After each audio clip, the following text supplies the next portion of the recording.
It's been a few days since we said bye to the others in Nasha Town. Still no news about Ruru, though. Where could he have slunk off to? If only he was gone for good. But with all the trouble he stirred up before, there's no way we've seen the last of him. Hello! You must be the traveler in Paimon? Mr. Flint has been looking for you. Unfortunately, there's been a serious wild hunt attack over at the quarry. He thinks it's time to regroup and figure out a plan. The wild hunt? Oh, uh-oh! We better get over there, right away! Come on, let's go!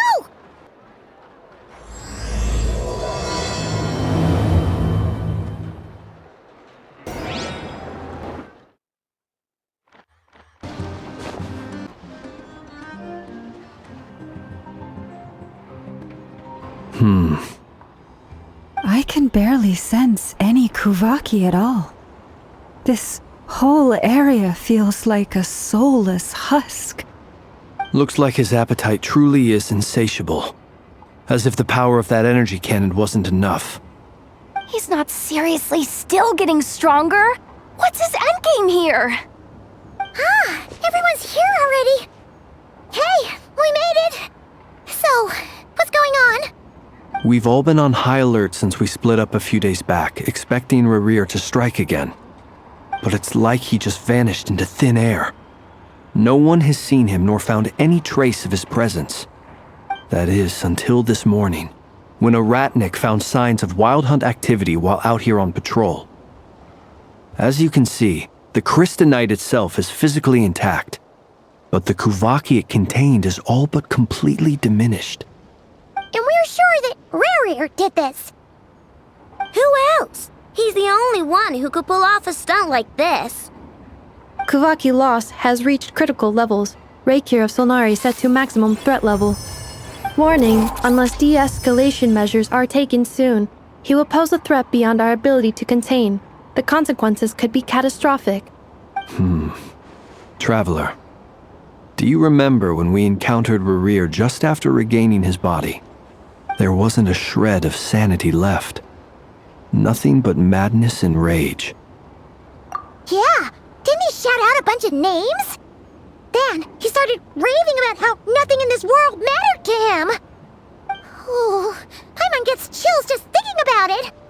Oh, but the thought that he's still out there, lurking somewhere in Notcry, waiting for his chance to strike? Oh, even chillier. Last time we fought, we were already at a disadvantage.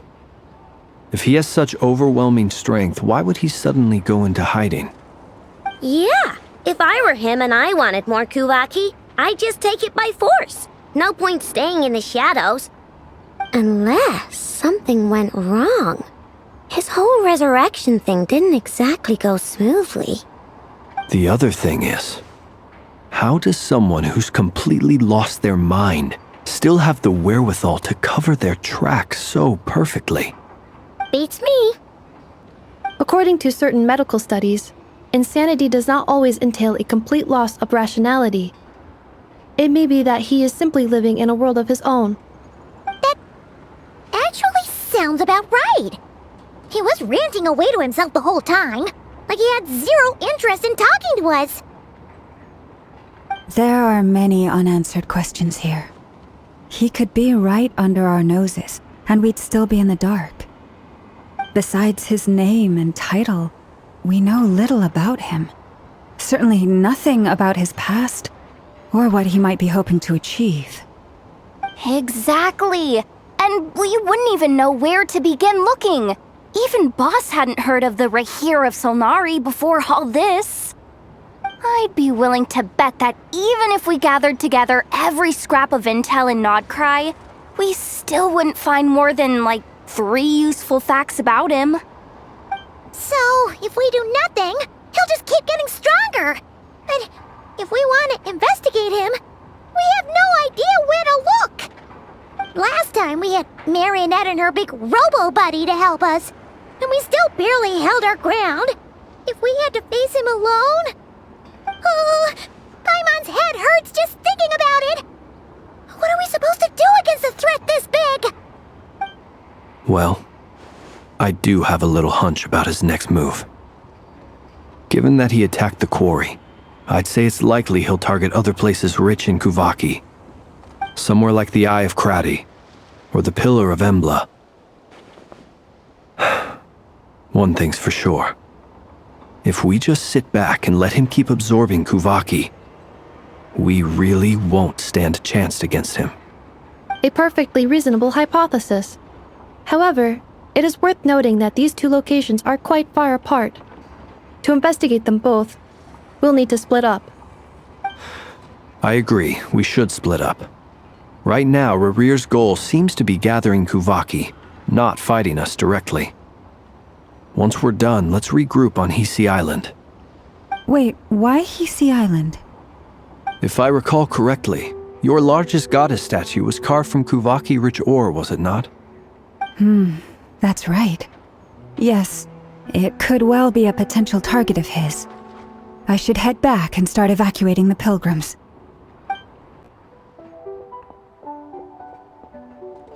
Splitting up's always gonna be risky. But I guess we don't have much choice, right? We're in a race against time here. And if we do run into Rear, what then? That's when you follow the third rule of treasure hunting. Run like the wind. Didn't you say the third rule was go with the flow? I don't know. Did I? Anyway, whatever. In this situation, go with the flow means go find backup. Agreed. If anyone finds so much as a trace of Rarir, do not pursue him. Get out of the area and alert the rest of us as soon as possible. We need to put safety first. All right, we'd better get moving. Come on, Anefa, let's go!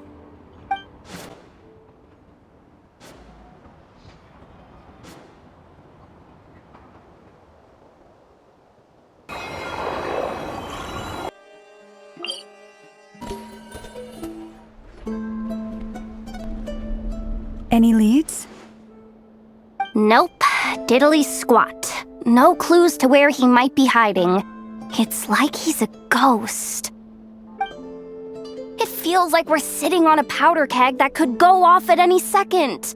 Oh, I hate this feeling. I'd rather face him head on than be left hanging like this. So, you guys didn't find anything either? Not loving the word either. How about you, Flints? I questioned a few Ratniki and eventually narrowed my investigation down to one suspicious individual. But by the time I got to his place, he was already gone. Almost as if he knew someone was on to him. Either that or he's just extremely cautious and doesn't stay in one place for long. He's been biding his time for a while now. The question is, where or what is his next target? No idea. Since regaining his body, he seems to have lost all interest in the fragment in my possession. If he did still want it, he's had plenty of chances to take it. All we can do now is hope that Aino and Anefa turn up some leads. Darn it, Rarir. If you've got the guts, come face me one-on-one! Wait, he's actually here? I didn't mean it! I swear! No, it's coming from Silver Moon Hall. The Lady Kutar might be in danger. Let's get over there, quick!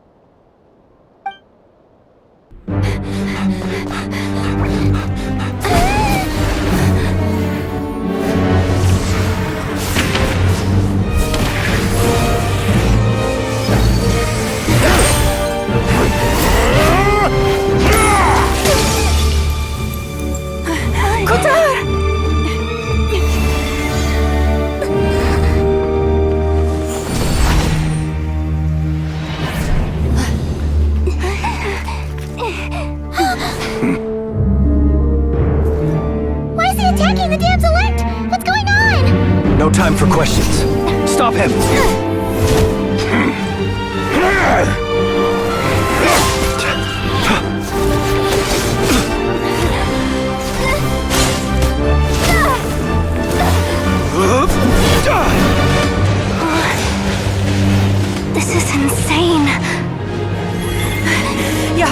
get Kutar out of here! On it.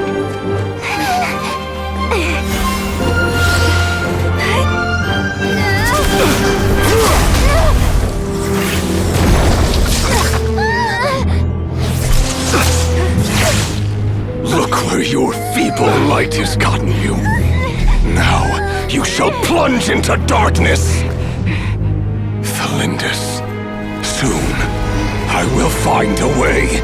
Watch out!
Made it out of there alive.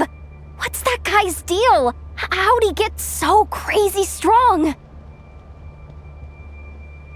He's a threat to this entire nation. I doubt his strength could even be measured by conventional standards. I have a question. When me and Anetha showed up, we saw him chasing after this lady like he wanted her dead. What was that all about? We weren't there for the whole thing either. They were already duking it out by the time we arrived. Yeah, we didn't see how it all started. It all escalated so quickly, we had no choice but to step in. Kutar, can you shed any light on the situation? Kutar. Cross-checking database. I see. So you're the one that the Frost Moon Scions refer to as the Moon Goddess? Wait, she's the Moon Goddess? Oh, no wonder she looks just like all those statues. There are many reasons why people might worship the moon, and just as many why they might despise it. I've never met that person before, but there was no mistaking his deep-seated hostility towards me. Why he holds me in such contempt, I cannot say. But since he hunts the power of the moon, it's no surprise that I am a target. Kutar. There are many potential motives. For instance, you help the traveler escape his grasp. This could be his way of taking revenge. It is also possible that he covets the Kuvaki inside you and seeks to take it for his own. The list goes on. But right now, devising a counter-strategy should be our #1 priority. The likelihood of this location being discovered is close to 100%. A counter-strategy? But we don't stand a chance against an enemy like this. Surely our only option is to run. He's not gonna chase us to the end of the world, right? So as long as we can sneak out of Nodcry undetected. No, I can't say that. Come on, Yehoda, this is serious stuff. You can't suggest we all just chicken out. Running is our only option. Huh? You seem surprised, but what other choice do we have? We are facing an enemy we cannot possibly defeat in battle. Well, I mean, yeah, but still. It's not too late. I can distract him, so you have plenty of time to make your escape. Wait, what? You're gonna act as bait? Doesn't that make sense? I'm the one he's after. There's no need for you to risk your necks on my behalf. A coyote doesn't stop for bypassers while it's howling at the moon. What is it, Loma?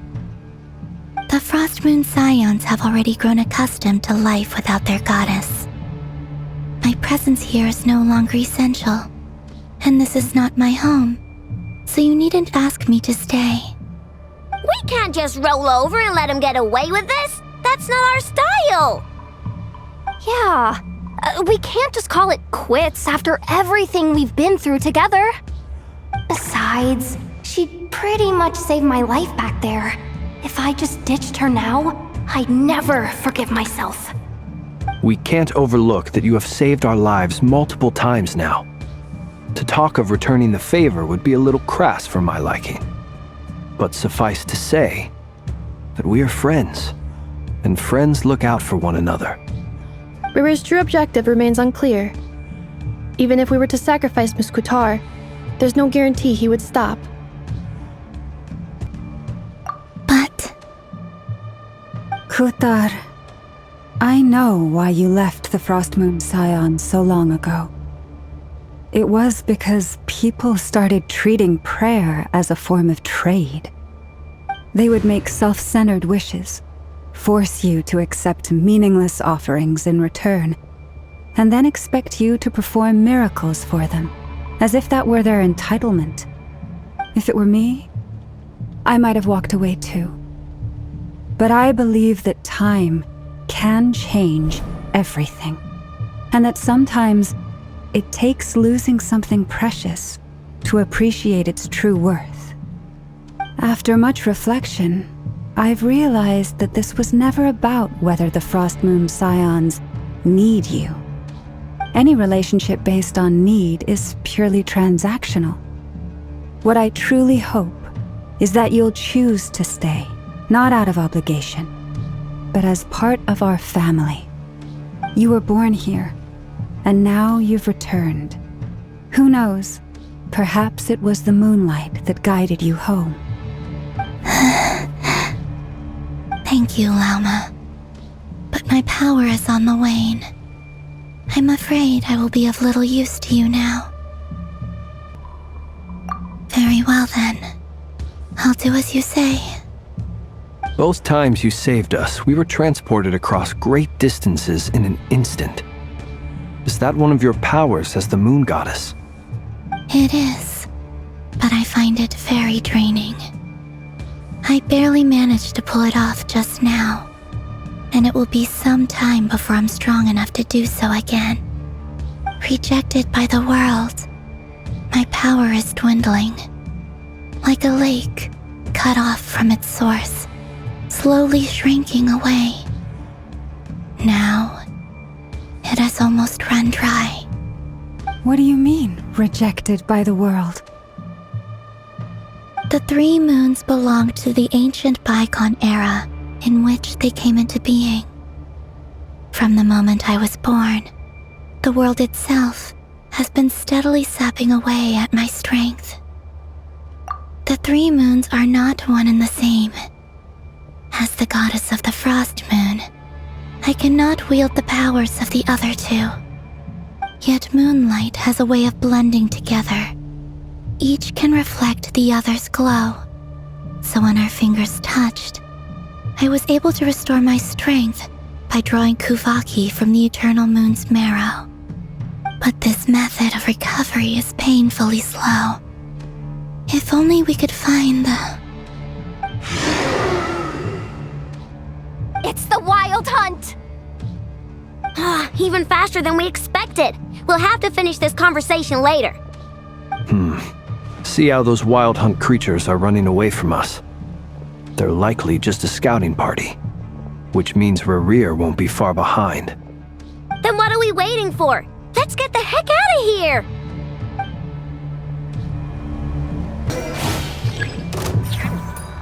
Forest, protect us. Look! The rainbow! The long sleep beckons.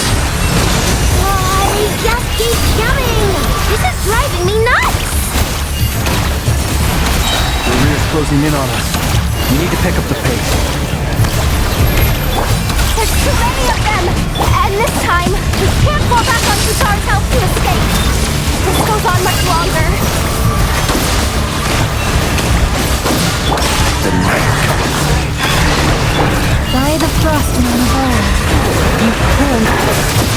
creatures of the night. Annihilation mode. Cleanup sequence For the everlasting forest. The night cometh. The dark. Ultimatum protocol.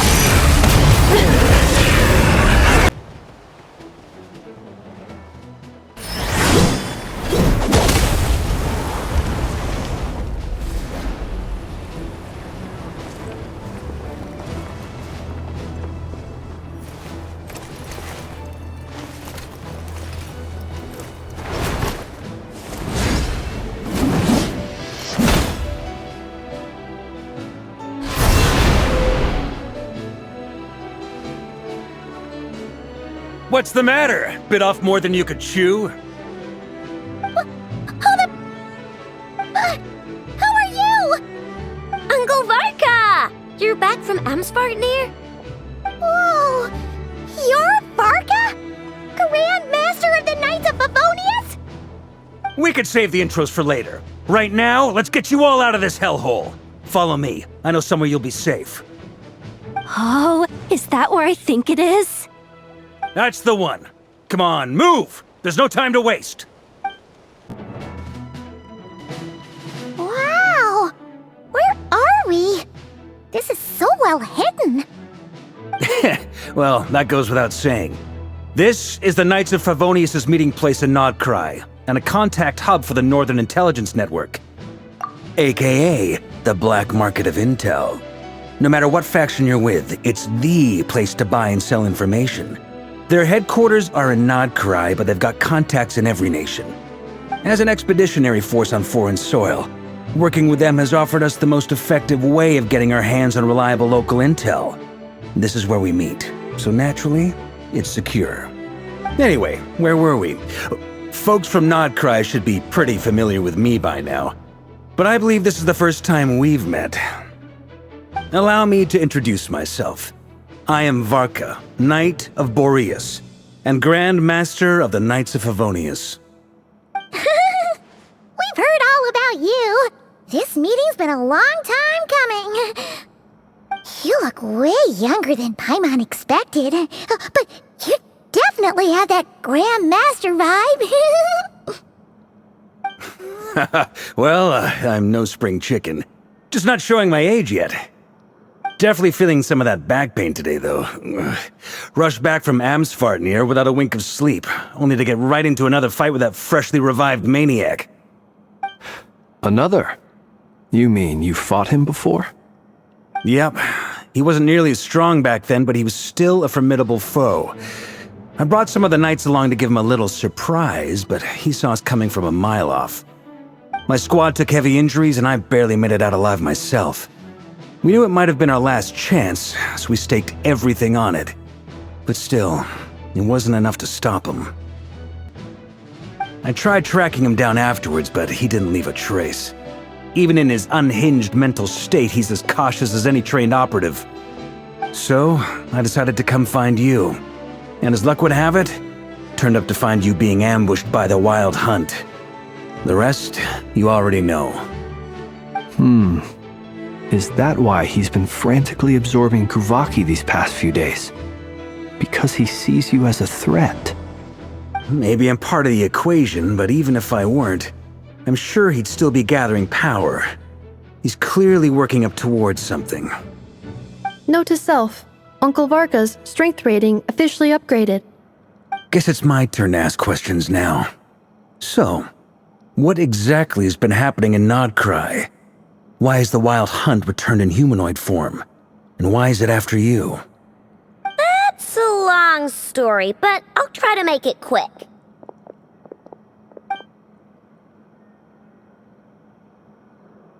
Wow, I had no idea so much had happened. Sounds like you guys have really been through it. So, the Kutar is actually a Fatui Harbinger. And all this Wild Hunt activity in Nodcry is the work of the Raker of Solnari, one of the 5 sinners. That's a lot to take in. Need some time to wrap my head around it all. I'm truly sorry, Mr. Varka.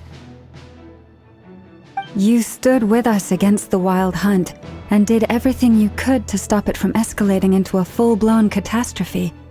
And then, The one time you're away, it all comes to a head and all your hard work gets undone. You've got nothing to apologize for, Miss Moonchanter. You can plan 100 steps ahead and still slip up. That's just life. No one knows what tomorrow holds. You can't predict which way the wind will blow next. And, to be perfectly honest, I can't say I'm surprised. For all the times we've defeated the Wild Hunt in the past, we've never been able to completely wipe it out. Turns out, we were just delaying the inevitable. But now that a new variable has come into play, fate may well take a different course. A new variable? You mean us? Who else?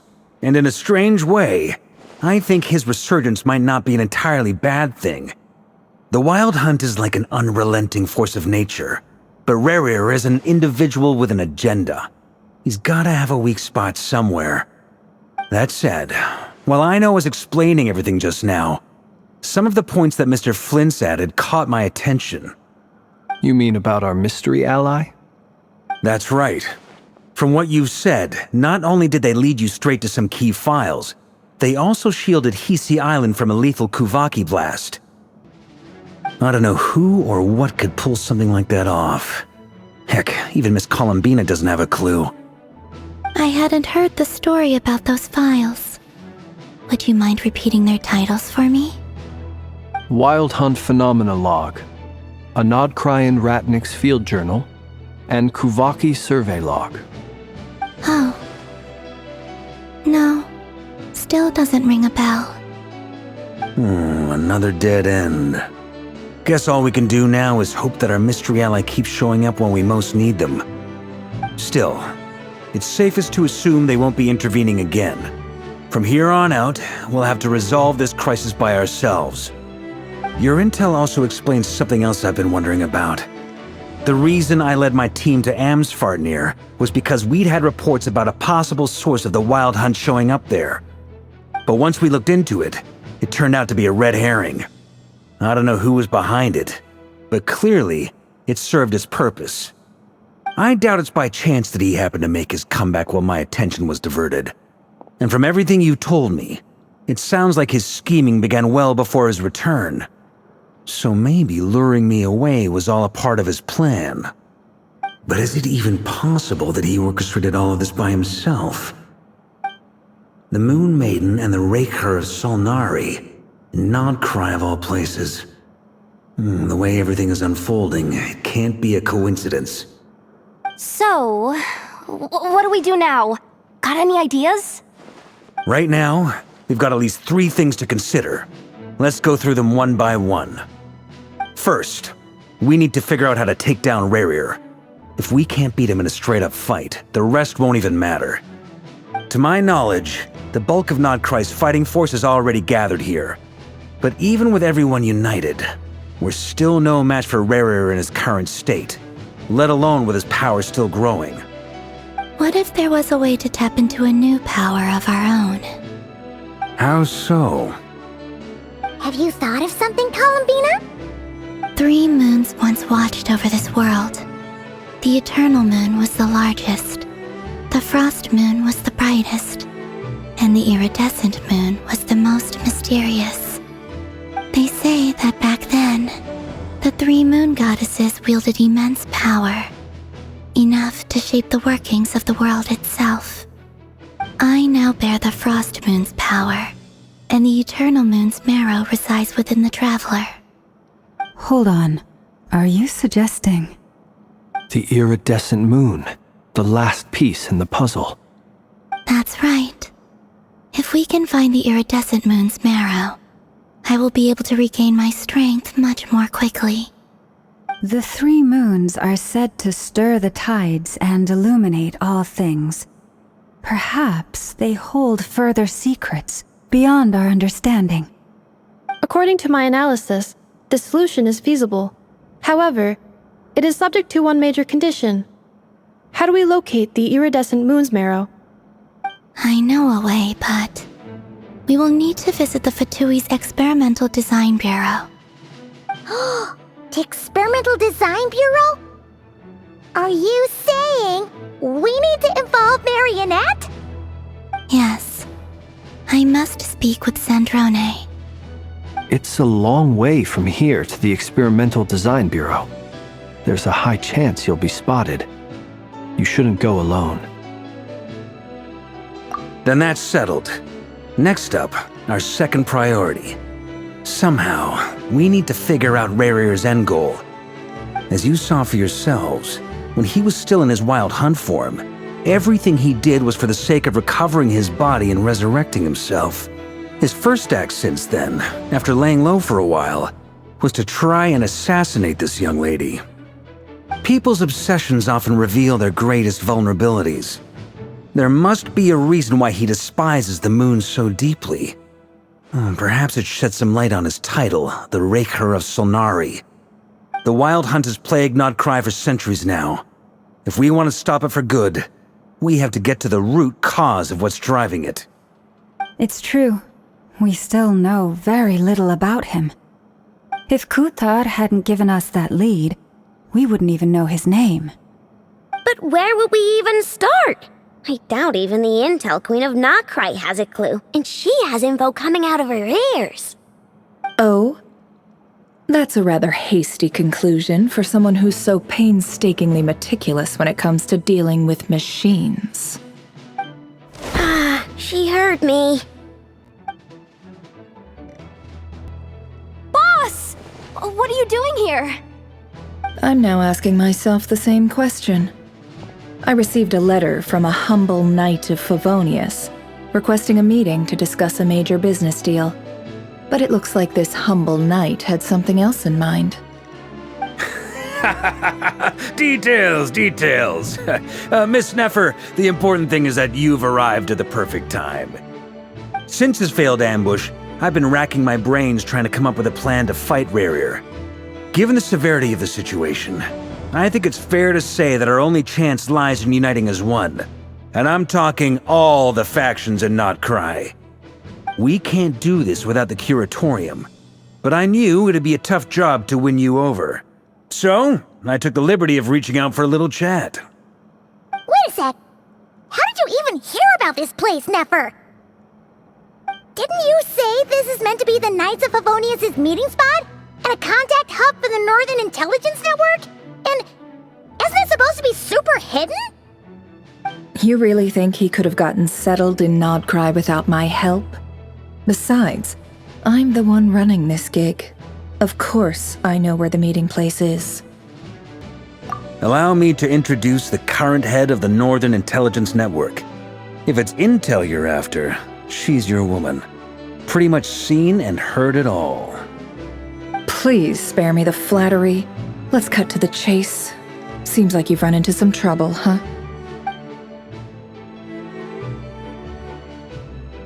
Well, this certainly qualifies as an unforeseen crisis. On behalf of the Curatorium of Secrets, I wish you all the best of luck. So you're just going to sit this one out? Why should I get involved? What could possibly be in it for me? What if we told you we can't do this without you? Oh? Then I'd say, you'd better make it worth my while. I don't work for free. I can't put a price on something like this. It's just not in my nature. But then again, you and I have always been polar opposites in this regard, so I can't exactly say I didn't see this coming. If you insist on compensation, I will pay you. Consider this a formal commission. Sound fair? You just don't give up, do you? Too bad. I know you well enough to know you can't afford my prices. The riskier the job, the more it'll cost.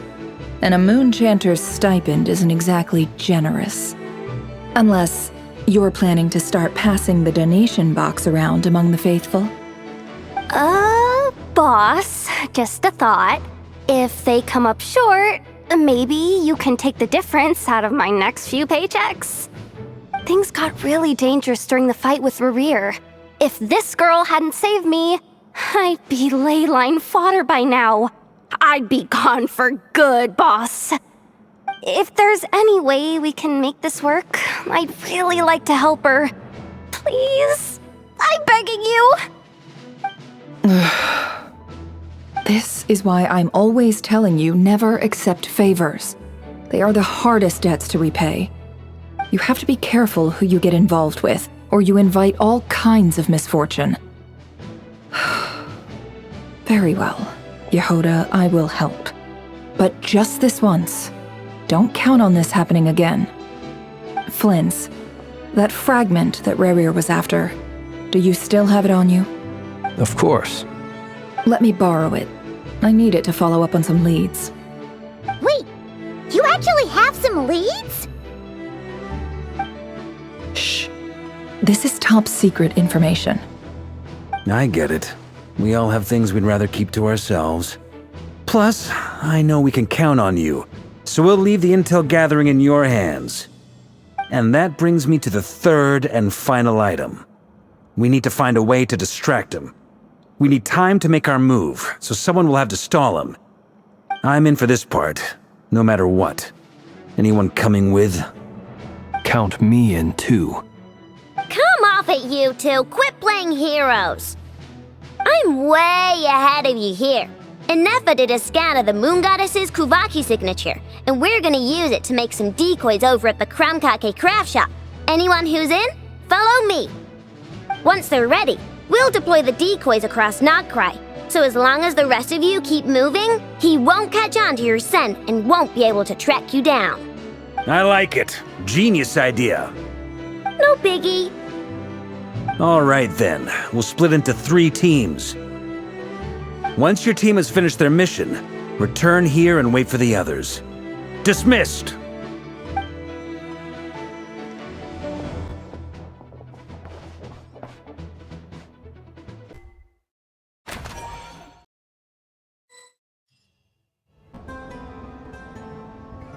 Lady Damselette. Wait, and you two? What are you doing at the Kuvaki Experimental Design Bureau? We've been doing our best to mind our own business lately. But if you're just gonna waltz up here like this, you're seriously pressing your luck. Don't blame us for doing what we have to. Huh! You really think that's gonna scare us off? We're not looking for any trouble. I just want to see Zandrone. Do I need to remind you that you're still a wanted fugitive for deserting us? Out of consideration for our former ties and the crisis we're all up against, we'll let you leave in one piece. But don't even think about trying to get inside. Let them in. But... Are you going to make me repeat that? no, my lady. Zandrone seems to be in a good mood. Must be maintenance day.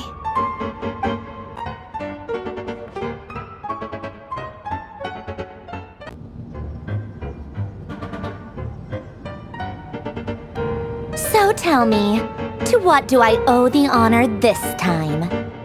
Actually, before you answer that, just so we're clear, we're not colleagues anymore, Columbina. I don't owe you anything. I promise it's nothing big. It seems like you've gotten the wrong idea here. The only reason I let you in was because I was bored. It seemed like a way to kill some time and satisfy my own curiosity.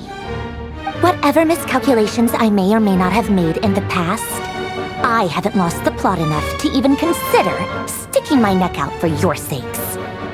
I'd like to speak with Arlecchino. What? Huh? You mean the knave? I'd like to speak with Arlecchino. Is she in Nodcry? No, she's not. Once the work on this facility was completed, she went back with the Rooster and Regrator. The only ones in Nodcry are me and... What is it you need to speak to her about anyway? Rerir is hunting me. If I'm going to face him, I must first retrieve the lost moon.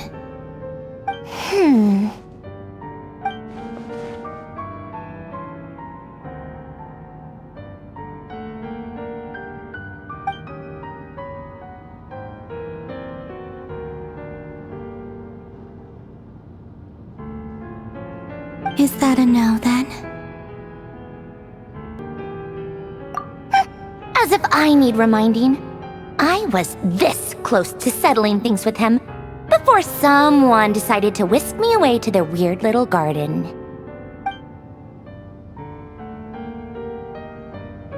Have you held any tea parties lately?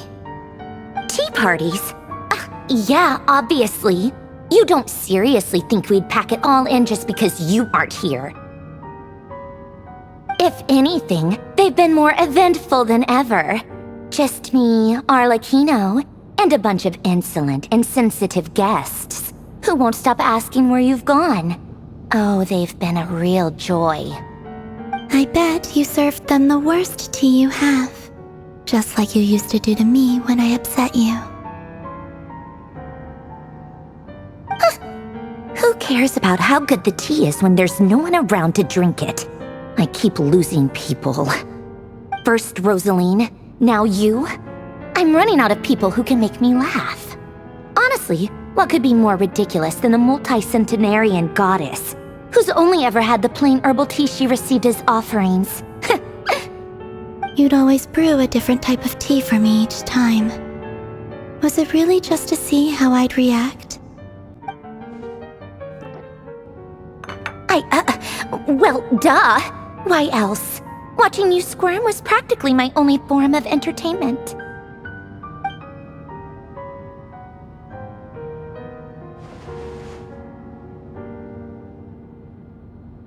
Oh, yeah.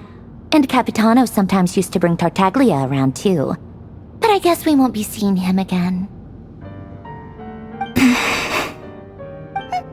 Well, I guess we are overdue for a get-together. Polonia! Have Favronia pass a message to Arlecchino for me. It's time for tea. Will suffice. Pass along a message for me, too, if you would. My body cannot contain the marrow of 2 moons, so I'll be leaving one of them in her care. Excuse me? Who said you were on the guest list? If my tea meant that much to you, maybe quitting the Fatui wasn't your brightest move. Back when you were under the Tsaritsa's protection, no one would have dared come at you so openly. But that protection didn't come for free. In fact, I paid dearly for it. At the end of the day, it was just another transaction. I just got tired, that's all. I never wanted any part in their grand ambitions, and I've had enough of being treated like a bottomless supply of power. It brings back memories from the old days, when I was still worshipped as the moon goddess. Centuries on, it may be a different group of people, but I see the same greed in their eyes. I figured you'd leave eventually. You didn't have as much of a reason to stay as I do. The Tsaritsa gave you shelter and protection, but that was it. Nothing more. Meanwhile, the Fatui demanded everything from you in return, until it was more than you could bear. I get why you left. And frankly, I have no interest in dragging you back just because the higher-ups told me to. But if you keep hanging around with this riffraff, the next time we cross paths, we might be enemies for real.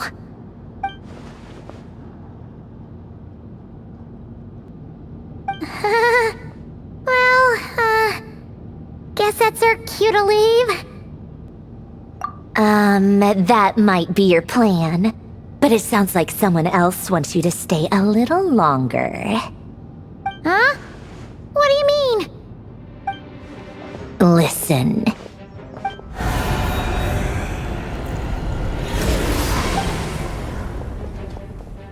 My lady, it's the Wild Hunt. A horde of monsters is headed straight for the facility. Another uninvited guest trying to crash my tea party. Clear the area! I'll handle this. Wait, what? You want us to leave you here by yourself? Huh, you'll be lucky to make it out of this alive. You really think you can afford to worry about me? Go on, get out of here. You may have stopped Polonia from crushing him last time, but I've made sure that won't happen again. The entire Experimental Design Bureau is rigged for war. Stay and watch if you want, but it'll be at your own risk. You're not flagged as friendlies in the weapons system. Don't tell me what to do! Look, if you're leaving, make it quick. Or you'll just get in my way. There's a secret passage on the second floor. It'll take you right to the plains out back. Stare all you want, Columbina. You're not getting another invitation to my tea party. I know. But thank you anyway, Sandrone. This is exactly why you shouldn't hang around with those people. All their melodrama and sentimental nonsense is rubbing off on you.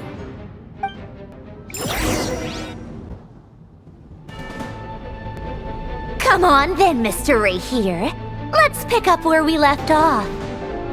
It's your Wild Hunt monstrosities versus my beautiful creations. Let's see who comes out on top.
Get him!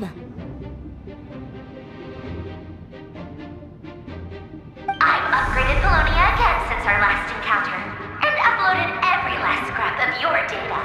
So let's finish this, once and for... She's not here.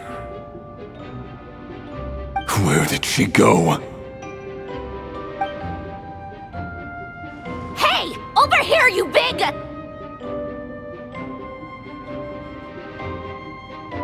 Cursed moon.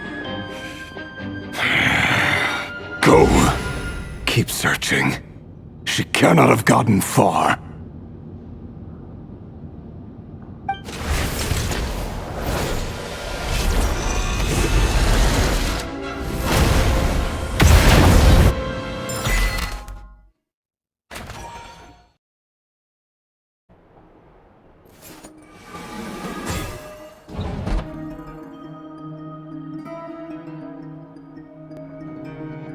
So this is your method for investigating Rarir's past. It almost looks like some kind of ceremony. Good deduction. But it's quite a different affair from what you're used to with the Frost Moon Scions. Whoa! First time I've ever been in here. Boss always said it was off limits, so I pictured some kind of creepy dungeon. But it's actually kinda nice. Oh, I guess this must be Sumero decor? That's where Boss is from. And that nice shopkeeper who sold me my treasure compass. I'm not sure exactly what you've got planned, but it looks like you're all set. When do we begin? Whenever we wish. But for some reason, I've got a feeling this isn't going to end well. I've never faced Rarir myself, but from what you've told me, his power is beyond anything I could imagine. I, on the other hand, am just an ordinary businesswoman. Our paths should never have crossed, yet here I am, forced to make an enemy of him. If you ask me, you're about as far from ordinary as it gets. So what are you saying? You're getting cold feet? Once I take a job, there's no backing out. Still, I have to ask myself if the power I'm relying on will even work on an opponent of this caliber. And also how to make sure I come out of this alive if things spiral out of control. Death is the one thing we can take for granted. It is the great equalizer, however fortunate or unfortunate we may otherwise be. So it's important to consider how to spend what lifespan we have left. Come on, boss. Lighten up. Quit talking about death. It's bad luck. For once, I agree with you. When you're up against a foe like Rarir, there's no such thing as being too prepared. Is there anything I can do to help? That won't be necessary. I've already made up my mind. Time to cash in a precious favor I've been saving for a rainy day. Yehoda, I need you to find someone for me. The sooner the better. Find who? That shady merchant who sold you an overpriced treasure compass the other day. Come on, boss. You're pulling my leg again. In what way is she shady? She showed up when I was completely lost and sold me a neat little gadget that was exactly what I needed. Trust me, she's a good person.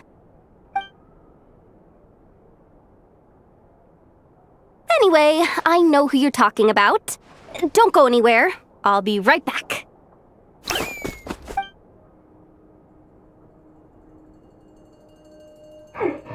Quit dragging me. I genuinely can't run any further.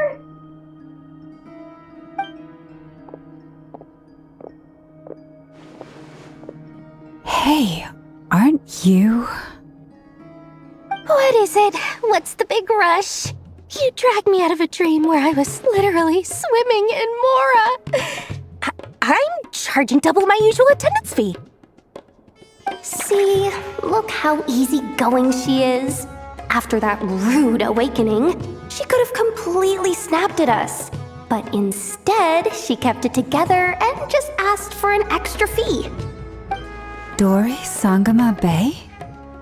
I never would have pictured you two doing business together. If you want to make it big in Nodcry, it's all about connections. Lady Nefer just so happens to have a lot of intel that interests me. And she also did me a big favor in the past. It was back when I first arrived in Nodcry. My trusty assistant, the genie in my lamp, had an adverse reaction to the Kuvaki and fainted. And when you know it, that's when I suddenly find myself in a life-or-death situation. Good thing my compatriot was there to swoop in and save the day. I've been giving her a 30% discount off all of my goods ever since. Now, so that no one here feels left out, I'm willing to extend a 20% discount to fellow friends of Boss Nefer. Plus, any other friends you send my way will enjoy 10% off. What can I say? The great Lord Sangama Bay is nothing if not generous. So, let me guess. You've run into some trouble. I've got everything you could possibly need. And the more you buy, the more you'll save. You guessed correctly. What have you got in the way of survival gear? The one type of gear I've never been short on. What are you looking for? A jetpack fresh from the Academia's labs? An ancient suit of armor dredged up from the bottom of the sea? At the very least, I need to know what kind of opponent you're dealing with here. If even you're worried about staying alive, it must be pretty serious. What if I told you it's someone with the power to bring a nation to its knees? Is that so? Then we really are talking top-shelf treasures. I don't have anything like that in stock right now. I'll have to ask my supplier. Your supplier? A powerful woman, make no mistake. I can't reveal her identity, but luckily for you, I hear she's planning to visit Notcry in the near future. If you're willing to wait, I can ask her when she's here. Can't say exactly how long that'll be, though. Then, let me put it another way. What would you do if you encountered an enemy like that? Roll over and serve yourself up on a silver platter? Of course not! I have a handy little trinket from one of my generous suppliers, which... Hold on. What exactly are you getting at? No, this is for my personal use only! Let's just say I'm borrowing it, all right? Just for insurance purposes. You'll get it back later. Favors are the worst kind of debt to owe, and now you've got a chance to repay one. A win-win situation, don't you think? Fine. You can borrow it for 5 days. No, make that 3. And for every extra hour after that, I'm charging you 1,000,000 mora. Deal? Deal.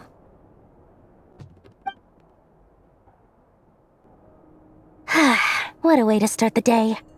Now, was there anything else you wanted? Or can I go back to bed now?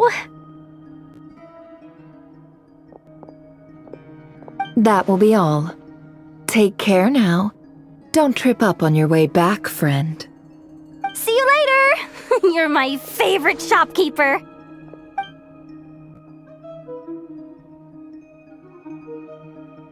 Excellent. Everything is well and truly ready. The ceremony can now begin. After initiating the ceremony, your minds will follow me wherever I go. You will see many strange things in your mind's eye. So remember, don't be frightened, and don't make a sound.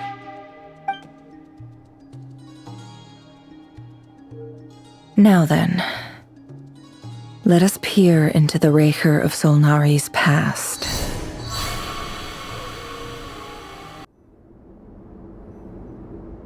I made it. I don't recognize this style of architecture. Must be Conrian. Simple furnishings, table and chairs. It's a more ordinary house than I might have expected. Looks like the fearsome Raker of Solnari came from surprisingly humble beginnings. Unless this passed for luxury in Conria. Unlikely. It was said to be a very prosperous nation in its heyday. Anyway, I'll keep exploring.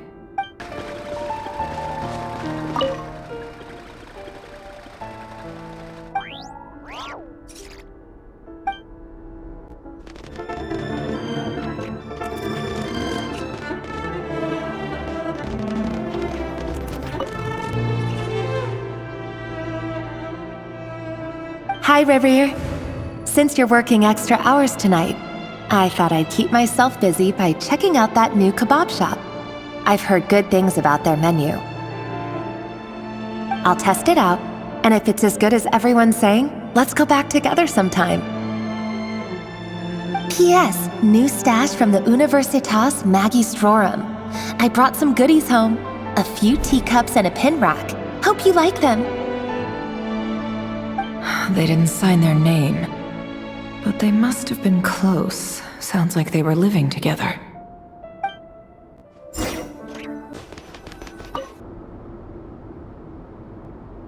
I went over to Joseph's for drinks today. They have a fine collection, but I went alone. Felindis was tied up with something and couldn't make it. Joseph asked why I came alone, but I didn't really have an answer. He then went on to ask about other things. If you ask me, someone who asks that many personal questions is too nosy for their own good. But if he invites me again, chances are I'd still go. Felindis. That's the same name Rerir mentioned. Grain imports keep falling. If things don't pick up, we'll soon be back to meat and mushrooms only. Honestly, I'm not a huge fan of that new type of mushroom everyone's been into lately. Didn't it start out as a lab-grown variety? I heard it's even mildly corrosive. Seriously, why would you even eat something like that?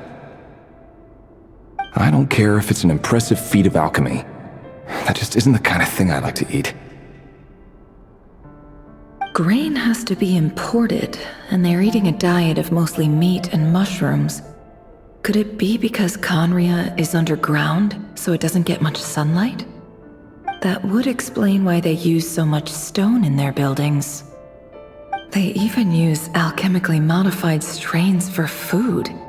Seems like the people of Conria don't have many options when it comes to dining. I've just about saved up enough now. Time to buy it and keep it somewhere safe.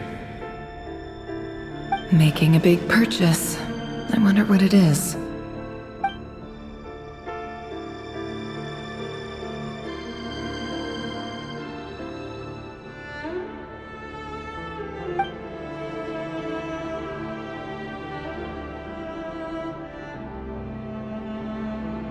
He really is a professional. No wonder he's so good at covering his tracks. Despite what he's become, it seems like he's retained certain habits, at least in this regard.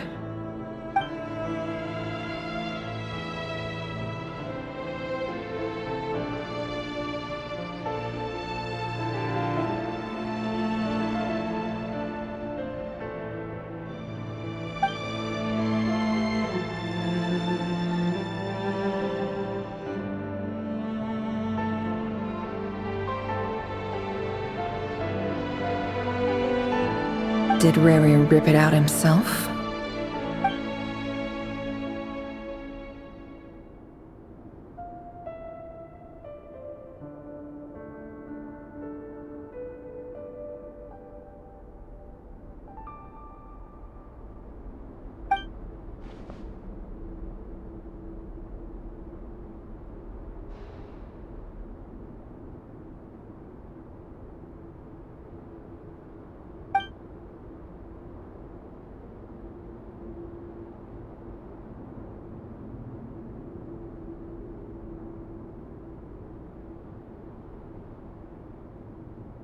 Before I met you, I was convinced that my heart was nothing more than a stagnant pool. The burial place of a fallen moon. A withered, windless grove where the waters rested forever unrippled.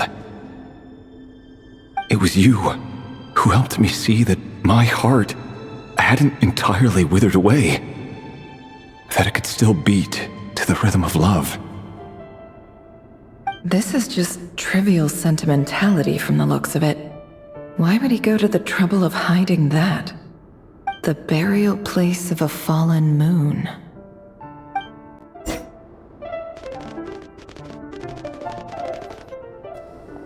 Rerir, over here. Dane! Oh, and, Veddelfin here? What a surprise to see you here, sir. Hello there, Rerir. You need not address me so formally outside of court. He doesn't get that much free time, so I invited him over for a drink. Even the court prophet deserves a break every now and then, right? Well, I'm flattered. So, what are we discussing today? Hey, don't look at me. As far as I see it, we don't need an excuse to have a few drinks. Come on, don't give us that. Didn't you say you were about to pop the big question? How's that coming along? Who'd have thought the Great Twilight Sword was an even greater gossip? I just didn't expect you to be the first one to settle down and get married, that's all. Yeah. If you told me that a few years ago, I wouldn't have believed you either. So, are you planning to come clean about your job then? I'm guessing you still haven't told her. Sure, I'll have to tell her at some point. But I'll need to pick the right time and place. To be honest, I have no idea how she'll take it. Come on, stop being such a pessimist. For all you know, she could be thrilled. I bet she'll be much more impressed by your actual job than the one she thinks you're doing now. A member of the King's Guard. Quite the cover story. Does the king himself even know? Of course he does. Anyway, enough about me. How have you been? Me? Same old, nothing much to... Huh? What's up, Ved? It's nothing. Vedifulnir, Daneslif's elder brother. Renowned throughout the court of Conria as the Visionary, and said to possess a wisdom far beyond the reach of any ordinary man. And yet, despite the gulf between us, he seems to have something to say about me. Does he even know me? Does he see me as a friend of his brother, or just another of the Vinster King's blades? Why did he react so strongly? Was it really to do with what we were talking about? Brown, curly hair and brooding blue eyes. So this is what Rerir looked like back in the day. Perfectly normal. No different from anyone else. As frightening as this monster is in the present, there's something even more unsettling about seeing the human he used to be.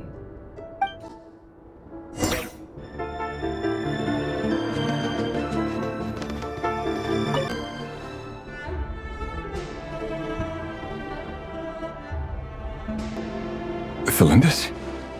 You're back early? Our equipment's being serviced today, so I got off earlier than usual. How's your day been? Aw, why the long face? Is something the matter? Has your boss been giving you a hard time again? Went for a drink with Dane and the others after work. Isn't that a good thing?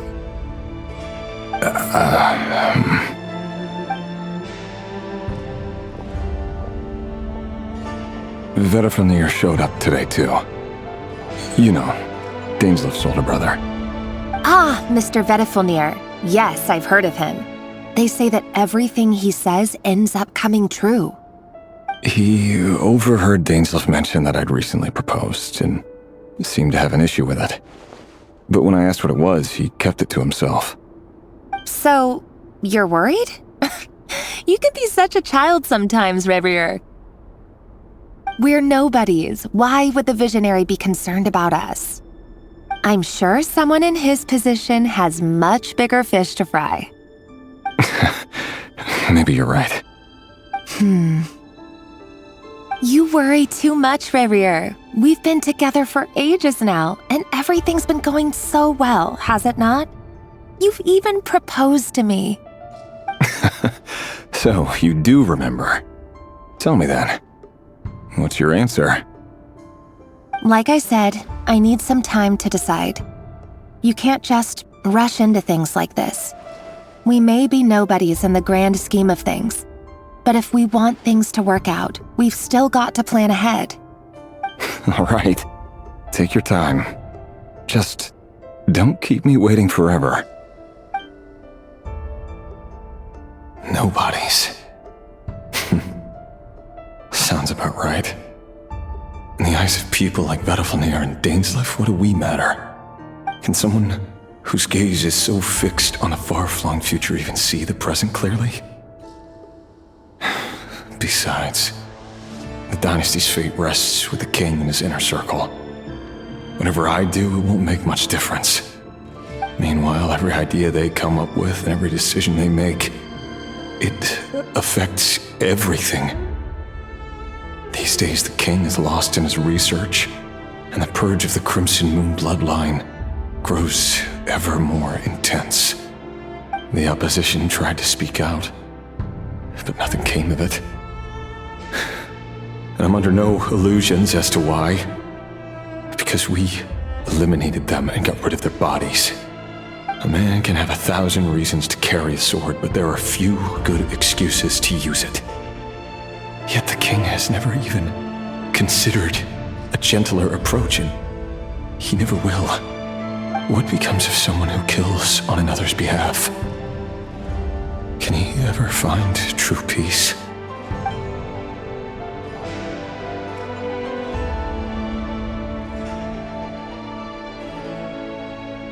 Thelindis?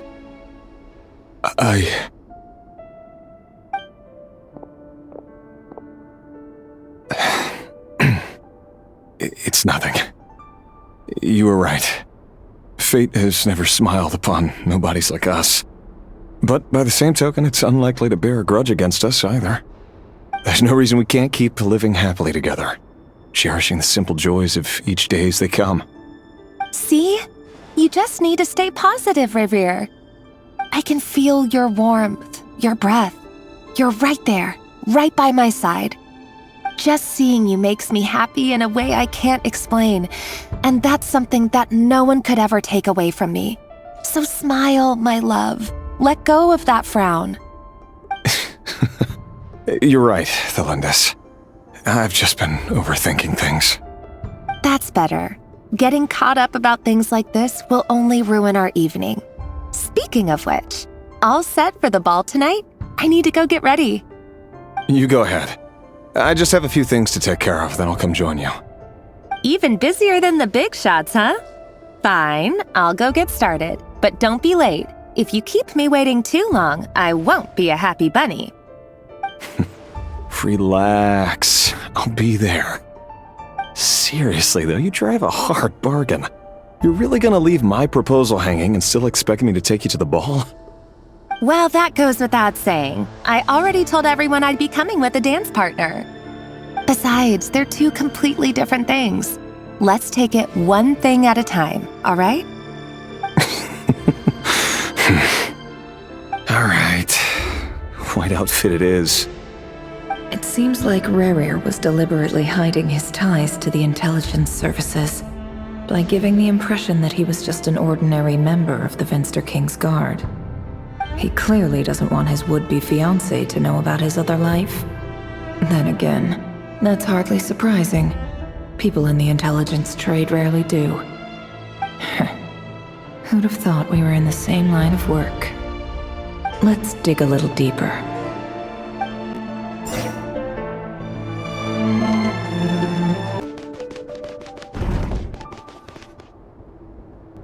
Our last operation was a resounding success, and all thanks to you, Rehir of Solnari.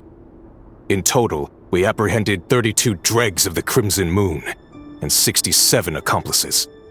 After all these years since the dynasty's fall, so many of them still linger on. Indeed, it cannot be denied. Yet it was destiny that the Crimson Moon should be overcome by the eclipse, and that His Majesty, the all-seeing Venster King, now guides our nation on the path to prosperity. Khaenri'ah has no further need for a dead moon. But alas, there will always be those who refuse to see the truth, choosing instead to romanticize the past. That's not entirely true. Much about the Crimson Moon era was worthy of remembrance, and that's exactly why they keep trying to see it restored. Many of its secrets remain unsolved to this day. As it happens, that's precisely the field of study my partner is devoted to. You still haven't told her what you really do for a living. Where would I even start? How do you tell someone that you're one of the king's hand-picked executioners? That your hands are steeped in blood?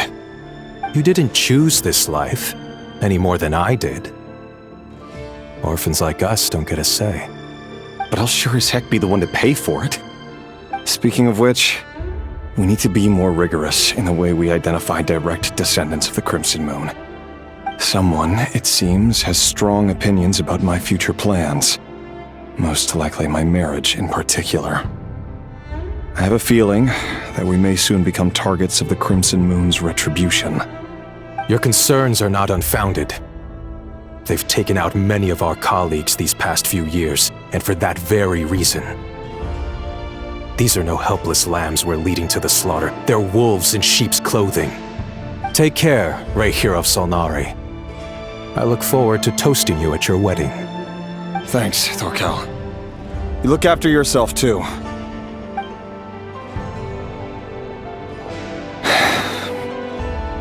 Thelindis, I never wanted to keep this from you. You're the last person I would ever want to lie to. But that's exactly why I can't tell you everything. There are things you shouldn't know.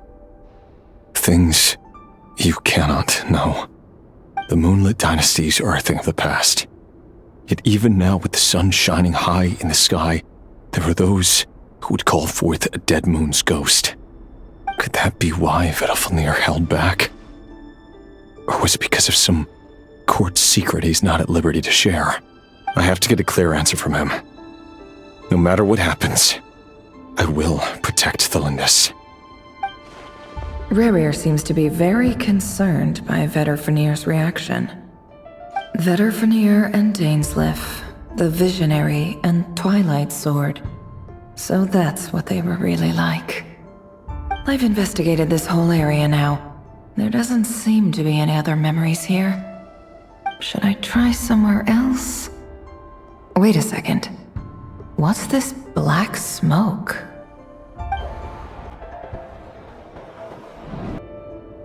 So, he's late after all. Just you wait, Rerir. You're in for it. Big time. Are you waiting for someone, ma'am? Could I tempt you into buying some flowers? Oh, sure. Pick me out a pretty bunch if you would. Thank you. But I'm afraid none of them are as pretty as you. For someone so young, you sure have a way with words, don't you? I'm only telling the truth. Look me in the eyes. You'll see I'm not lying. May we have a word in private? Who are you? And what do you want? It doesn't matter who I am. Too many of our kind have fallen lately, so I decided to take the risk of reaching out. Not long ago, the Rayhir of Solnari led an assault on one of our strongholds. We suffered many casualties, and many who came to our aid lost their lives as well. Sorry, I don't know why you're telling me this. And I don't want to get involved. Wait, hear me out. This time we finally got a clear look at his face and learned his true identity. His name is Rayhir, and he claims to be one of the King's guards. What did you say? A cruel irony, isn't it? The man you're set to marry leads a double life as a brutal executioner. But surely, you must have caught a whiff of the blood on his hands. Why are you telling me all of this now? Simple. It's because... How strange. Rerir was nowhere to be seen in that memory. It clearly belonged to Thelindis. Rerir couldn't possibly know what happened if he wasn't even there. Why would her memories appear in his fragment? The ceremony won't last much longer. I think it's time to call it a day.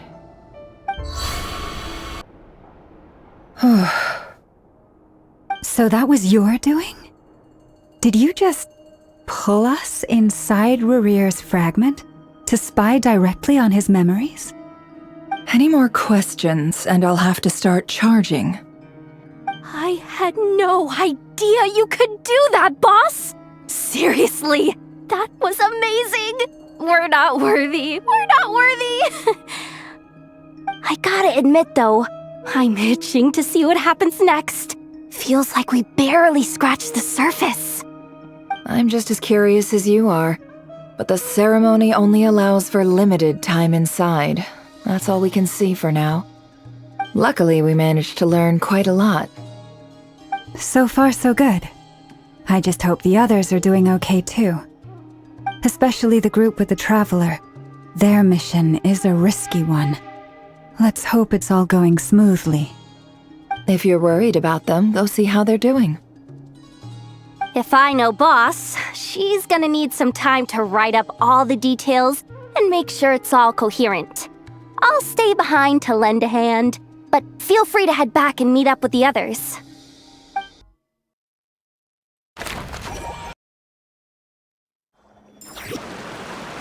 Oh, they've been prowling around for nearly 2 days now. These things just won't quit. Oh, they might not have seen us yet, but with them constantly sweeping the area, our way out is completely blocked. Oh, that's never gonna work. One little slip up and it's game over. If they spot us, they'll run straight back to Rerir. And once he knows we're here, it won't be long before he's breathing down our necks again. Oh, guess you're right. All right, time to zip it.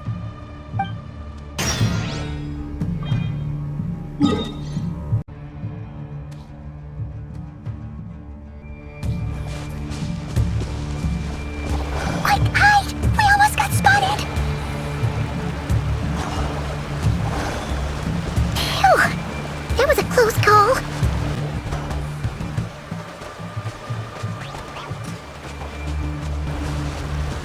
Watch out! He's coming this way!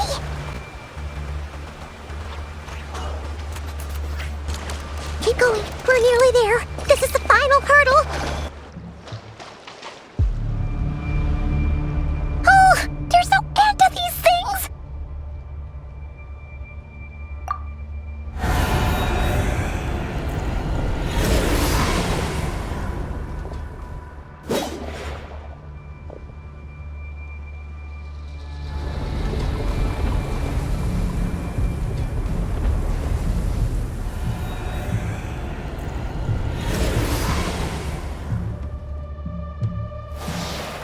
Fire. Fire? Wait, what's that smell? Oh no, there's a fire!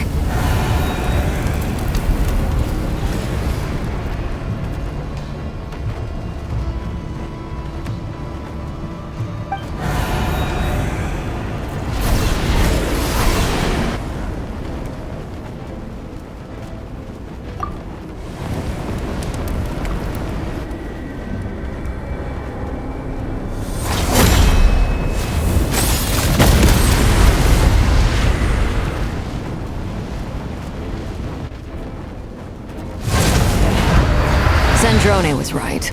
You look weak, Columbina. The old you would never have let such lowly creatures bar your way. Word has it that you did something for the Tsaritsa, and that's why you've lost most of your power. Freedom comes at a heavy price, doesn't it? It's Arlecchino! You came! Hello again, Columbina. And greetings, guests of the House of the Hearth. It's been a while, Arlecchino.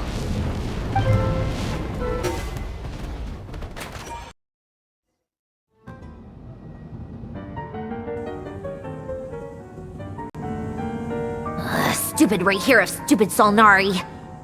Whatever. I've got all the data I need. Next time we meet, you're finished.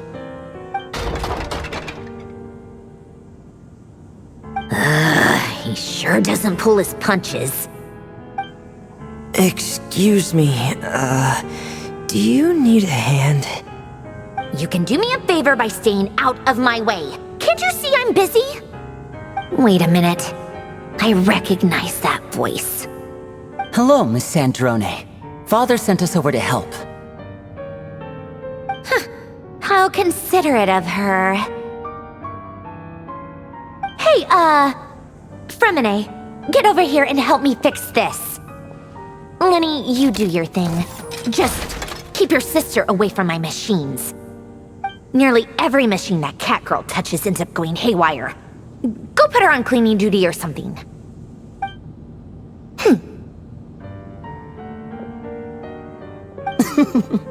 Then let's start downstairs. Fremine, we'll leave this place to you. You've got it. Wait a second. Pretty sure there's still some tea in the cupboard. If you want some, you'll have to make it yourselves.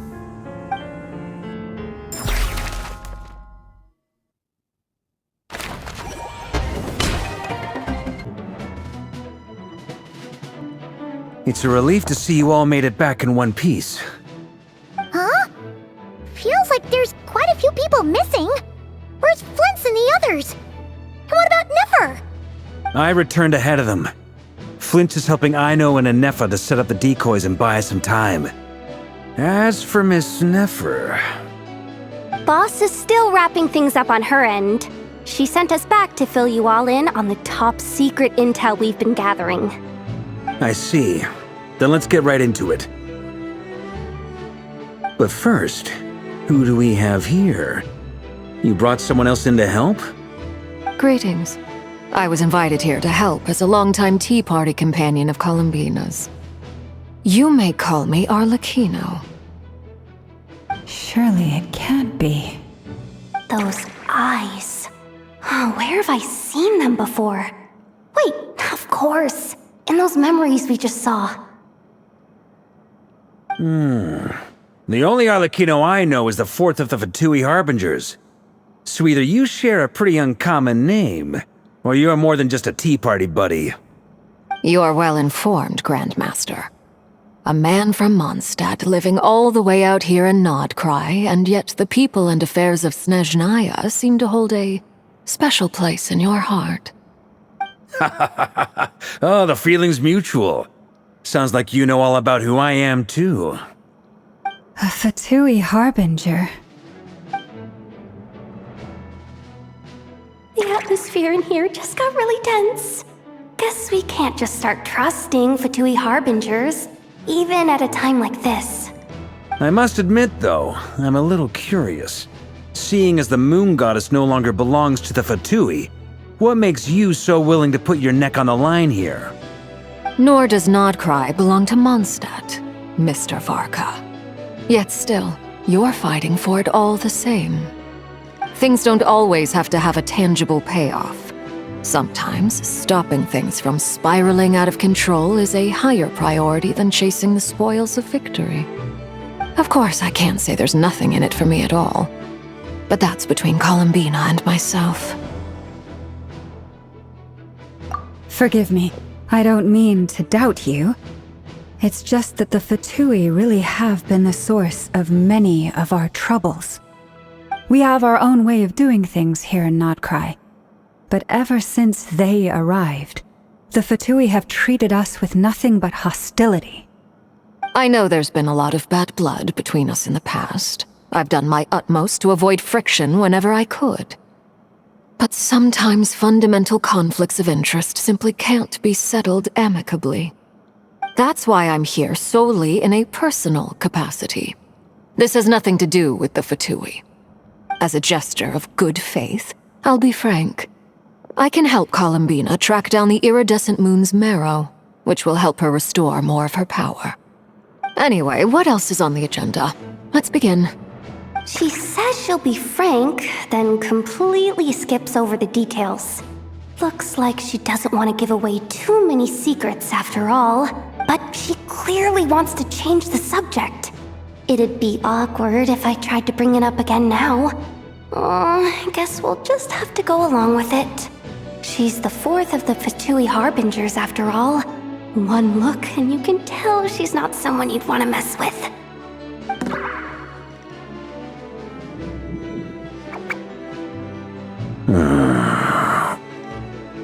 Well, since Miss Arlecchino sounds confident in her ability to handle that, we'll proceed to the next topic.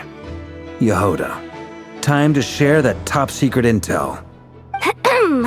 Alright, listen up everyone. First, we now know that Rerir was originally a Conrian secret agent whose primary mission was to hunt down and assassinate the so-called Dregs of the Crimson Moon. The Dregs of the Crimson Moon? In the memories, there was a lot of talk about the Crimson Moon and Eclipse, and a whole bunch of other stuff from the time of Conria.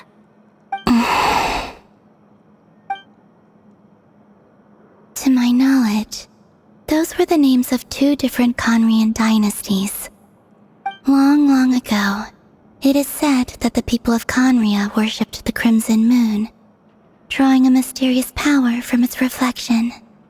But one day, a coup saw the Crimson Moon eclipsed, hence the name of the new dynasty that replaced it, and how it became the new emblem of Conria. Still, long after the Crimson Moon dynasty had fallen, the last ruler of the Eclipse dynasty, the Vinster King, still coveted the secrets it left behind. So, he sent the Rehir of Solnari to secretly hunt down the Crimson Moon's few remaining followers. In those days, Rerir showed no signs of madness. In fact, he was as normal as any other person. Oh, and he had a fiancé, or at least a would-be fiancé, called Tholindis. What's the matter?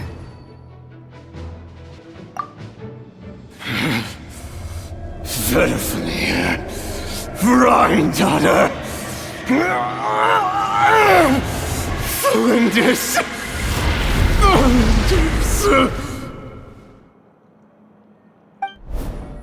Interesting. Anything else?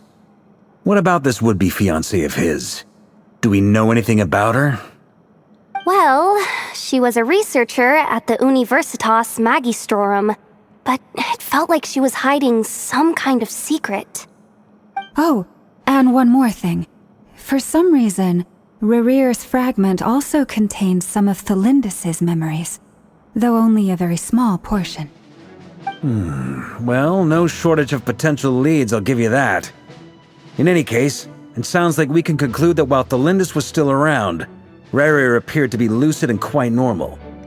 Tholindis, it seems, must have been the one thing in this world that he couldn't let go of. Tell me though, were these pure-blood Conrians we're talking about here? Why do you need to know that? Hold on. If she was a pure-blood Conrian... Oh yeah, just like how it was with the captain. If we could somehow find her, do you think there's any chance Rerir might regain some of his sanity? It's possible, but it would take a miracle. We can't pin all our hopes on that. That merchant who Nefer knows, Dori Sangama Bay. Maybe we could hire her to look into it. Alright then. Let's keep working in our separate teams. Traveler, Paimon, Kutar, and Miss Arlecchino will go look for the iridescent moon's marrow. As for the others... On the way over here, I noticed that the Wild Hunt monsters had grown even more frenzied in their search for Kutar. At this rate, the people living here will be in grave danger too. So I'm thinking of gathering together some of our followers to go wipe them out. I'll head back to the curatorium and meet up with the boss. Feels good knowing we've all got something to be getting on with. Given that the Wild Hunt has been a lot more active lately, the Lightkeepers have likely begun their own operations too. If that is the case, someone will need to pass the news on to Flint's. I'll hold the fort for now, then discuss our next move with Flint's, Aino, and Anefa when they get back. Alright then. Well, the clock's ticking. If that's everything, we'll be on our way. We'd better get moving too. We'll try to buy you as much time as we can. Relax. Just do your thing. Now, I decided to call in some backup since things are getting so hairy. Our reinforcements should be here any minute now. Stay safe, everyone. Dismissed.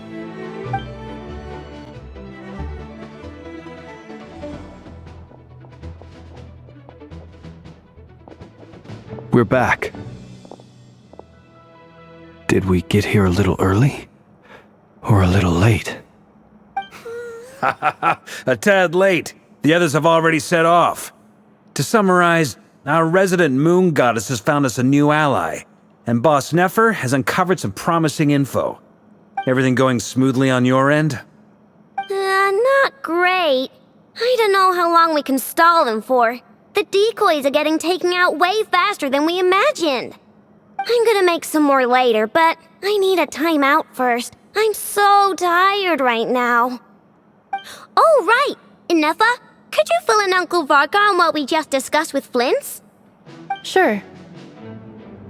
Uncle Varka, you previously told us about how when you went to investigate a source of the Wild Hunt in Amsvartnir, you discovered that it was just a diversion. But according to Flint's intel, several outbreaks of the Wild Hunt had already occurred in Nodcry in the period leading up to that. That was before Rerir had regained his body, when he was far from regaining his full strength. In other words, in theory at least, he still lacked the means to act in two places at once. Flint's, with everything that's been happening, the Lightkeepers across Nodcry are rallying to fight back against the Wild Hunt. They're gonna need your help. I know, I'm sure you're capable of coming up with something far more effective than decoys. But for now, you should stay here and get some rest. Ineffa and I will head back over to Amsvartnir to see if there's anything I missed. I told you Uncle Varka would say that, didn't I? A deal's a deal. Not a word about my snack intake for the next week. Database updated. Reliability of Aino's predictions increased. What does that mean? They were betting on how you'd respond after hearing their intel. It's the obvious choice, isn't it? That's hardly worth betting on. We already decided that Ineffa should go investigate the situation over at Amsvartnir on her own. You might as well stay here and keep watch. Someone needs to hang back and oversee our strategy meetings. And besides, you still haven't fully recovered from ambushing Rerir. So I've ended up with the easiest assignment. Well, I appreciate it, everyone. See you when you get back.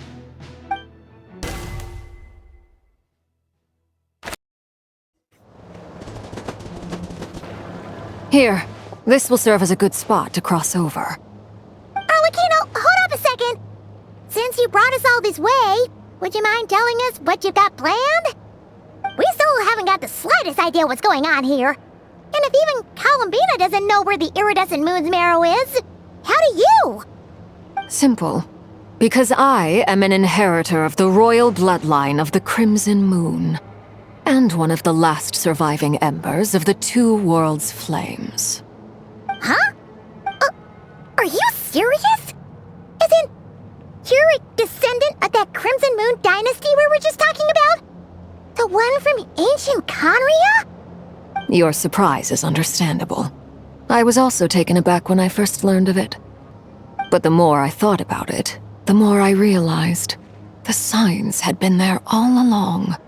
When I was young, I discovered I could wield a very special kind of fire. It coursed like blood through my veins and smoldered away inside my nerves.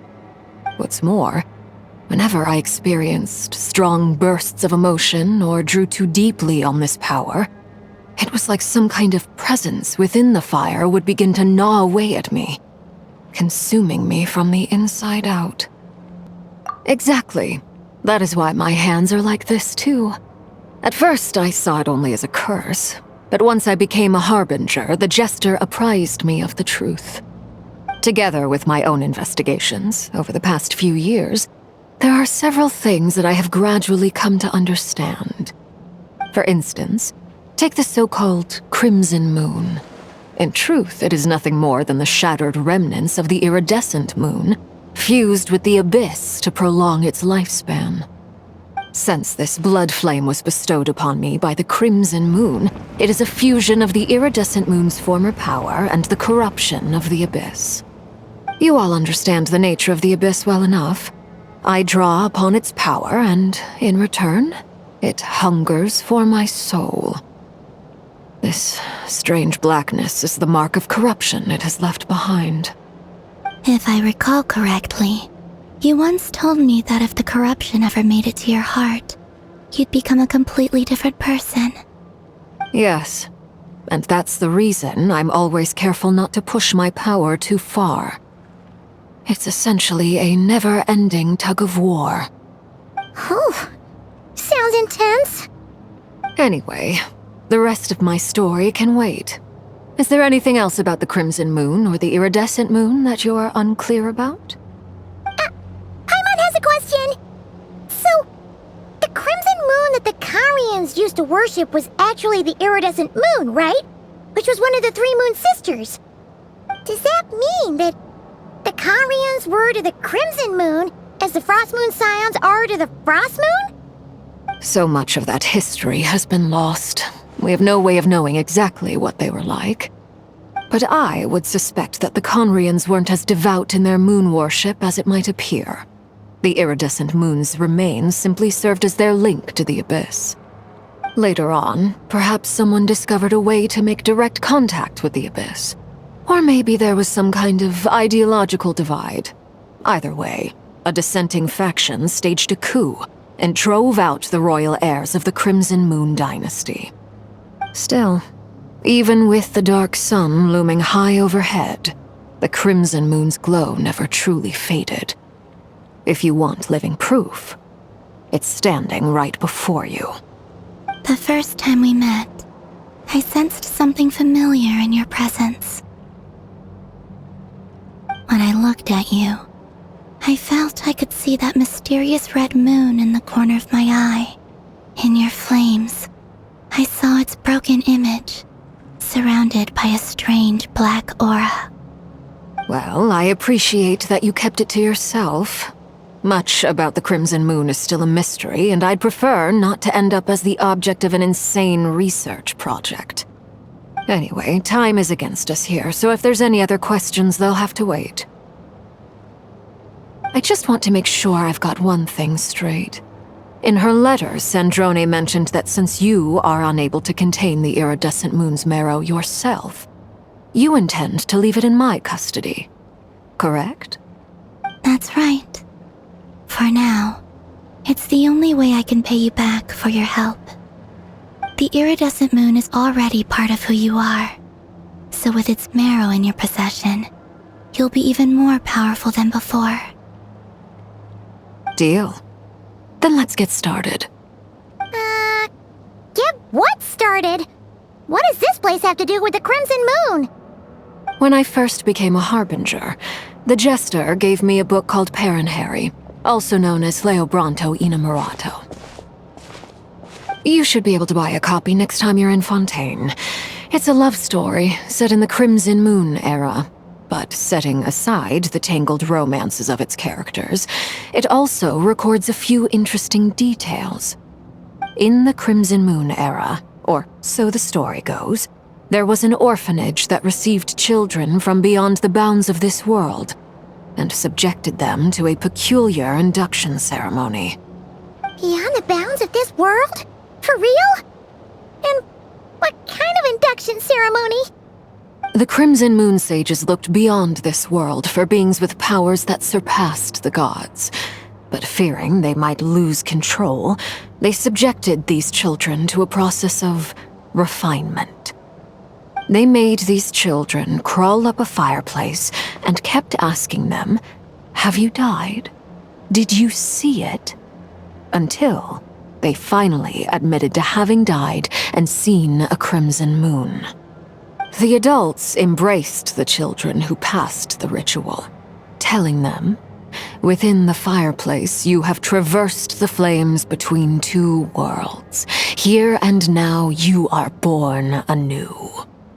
The book leaves much unsaid, but I suspect that this was their way of branding the children they had enrolled, leaving an indelible mark upon them so that they would forever live in the Crimson Moon's light.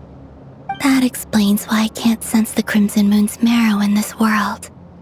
It makes sense that it would be sealed in a special space that can only be accessed temporarily through some kind of ritual. But there's no fireplace here. Do you see a chimney anywhere? Oh, are we supposed to build it ourselves? Okay, fine. Paimon will go find some bricks. That won't be necessary. The fireplace is purely symbolic. The key to the ritual is crossing the flames between 2 worlds. In other words, the flames that burn within me. Those burned away by such flames leave behind a kind of ghostly afterimage in the world. In the days of Conria, People believed they could be used to bridge the gap between the two worlds of life and death. In short, I can open a passage to that space for you. That's the easy part. The catch is I'll need to stay on this side to keep the passage open, so I won't be able to come with you. Once you're inside, you'll have to find your own way. Very well. Then I'll open it up. Traveler, spare me a little more moonlight if you would. I may need it.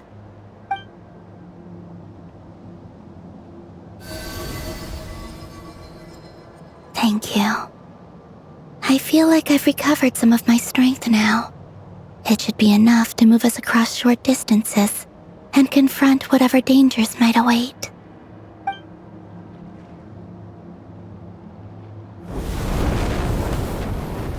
Mistress of the seven hues of ages past, great mother of the present, crimson-clad sovereign of the two realms, by fire severed, by fire renewed, I offer myself now and beseech your descent.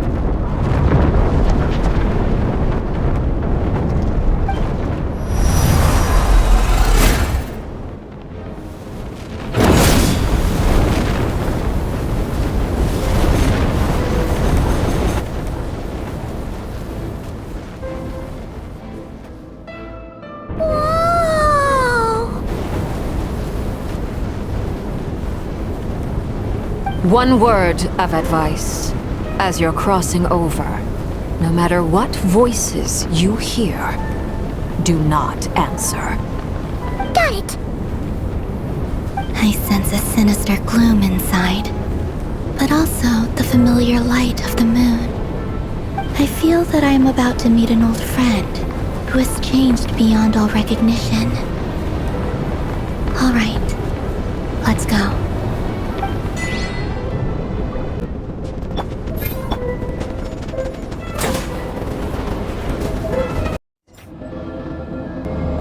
I sense your presence and crave you death and rebirth. Wait, why are you? You have crossed over from another world, transcended fate itself. I have no right to.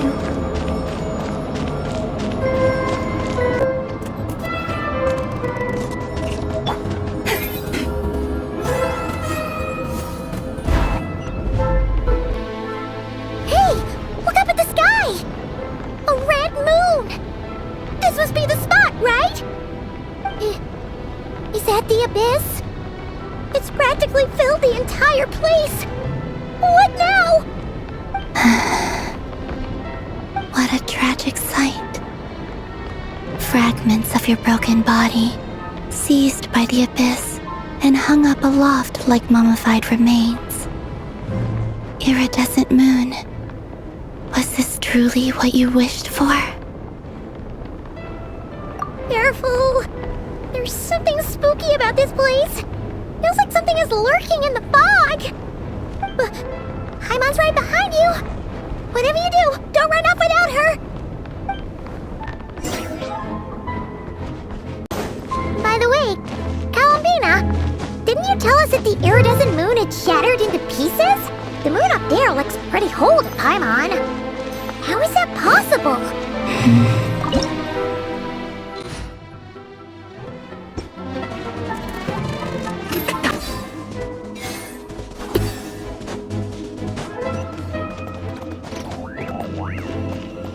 Just like I thought. It was only a facade.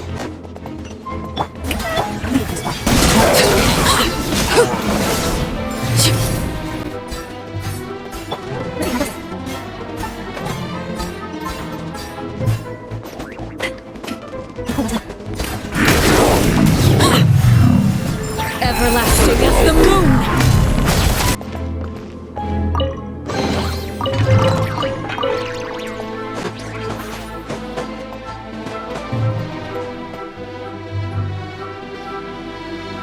Huh?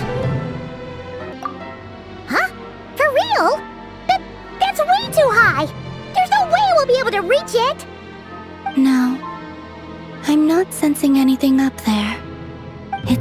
from under the mountain. Let's see. Ah! There's some kind of weird shadow over the water. Wait, see that? Looks like a mechanism of some sort. Let's check it out.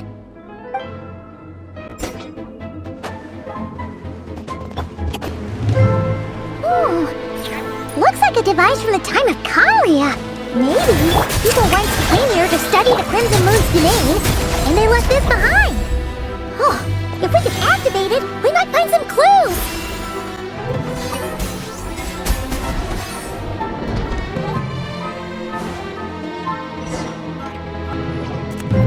Hey, look at that! Now that the mechanism's running, the shadow in the water looks different.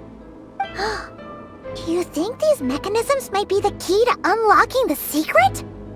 Let's try to find more of them! Thalindis, we'll leave the rest of the research in your hands. We'll be heading back now. I hope this isn't ruining date night. Ugh. Mind your own business. Just leave me some snacks on the table. Thalindis? Is that Rerear's girlfriend? How come we're hearing her voice here? Oh yeah! So, do you think she was studying this strange space all along? The Abyss has made this space extremely unstable. Maybe that's why some of the things she said and did were preserved here. Like echoes. Or after images. Whenever I see this view, it takes me back to a poem from my childhood.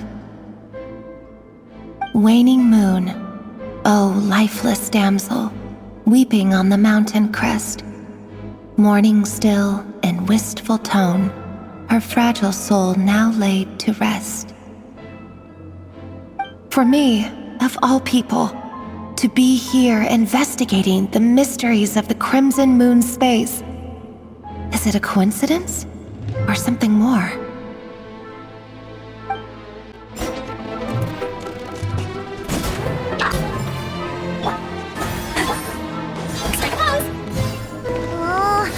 The Abyss has messed up this mechanism.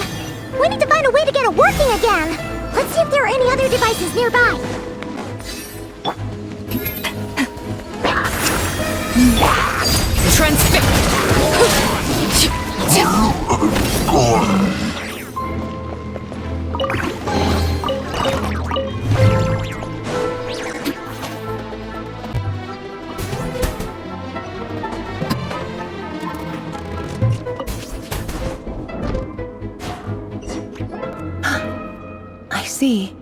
So the moon marrow, or rather the power of the 3 moons, is the key to unlocking.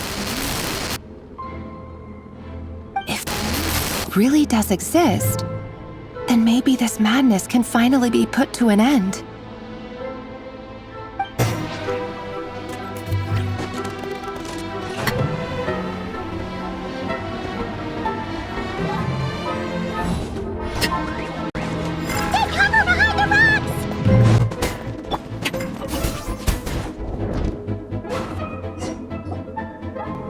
With the Abyss inhibitors in place, I should be able to access the chamber with the moon marrow.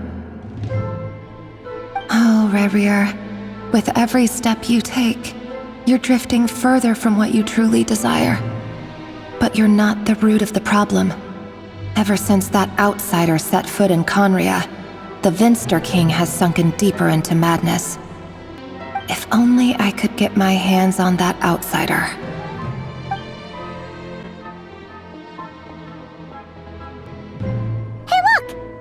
Reflection is back to normal. Thalindis' voice mentioned a chamber with the moon marrow. Do you think maybe it's hidden in the moon's reflection? It must be. For within it, I sense the fragile aura of a dying soul. Then there's no time to lose! Let's go!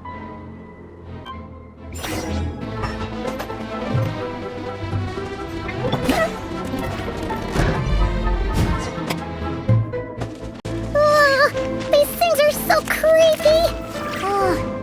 Looks like we'll have to destroy them if we want to get to the iridescent moon's marrow! Leave this place. must be the iridescent moon's marrow! Oh, we'll need to destroy these things before we can reach it!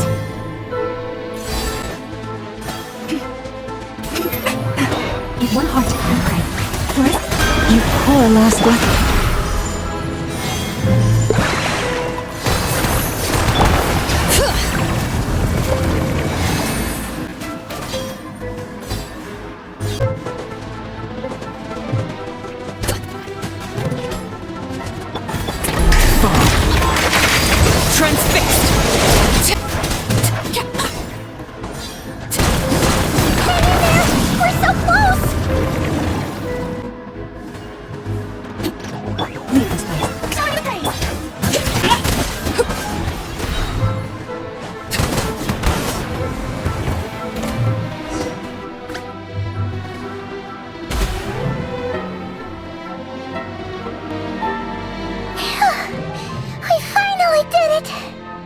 The iridescent moon's marrow, still burning away like an undying flame, yet now contaminated by the abyss.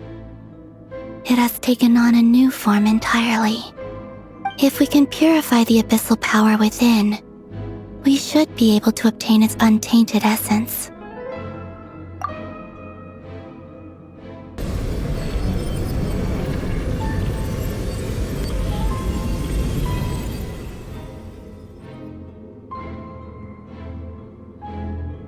It's so cold.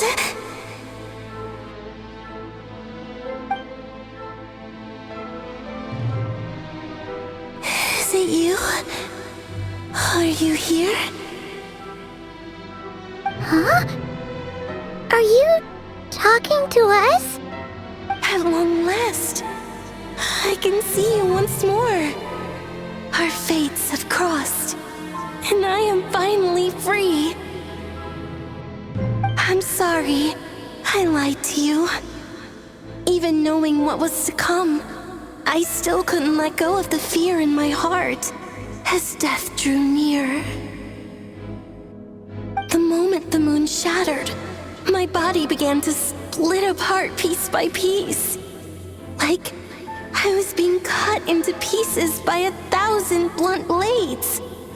My thoughts scattered as the cold crept in. But I could not bear to fade away like that. Tell me, what was it that brought you to us all that time ago? If only I had possessed your courage, then I might have been spared this torment more painful than death. You look so puzzled. That's how I felt too when I first saw you. But trust me when I say that everything happens for a reason. Farewell, Hypo.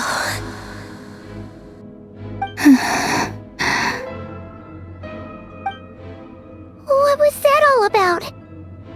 Was that the goddess of the iridescent moon? Oh, it sounded like she was speaking to a long-lost friend. But none of us have ever met her before, right? Perhaps. She took me for the goddess of the frost moon she once knew.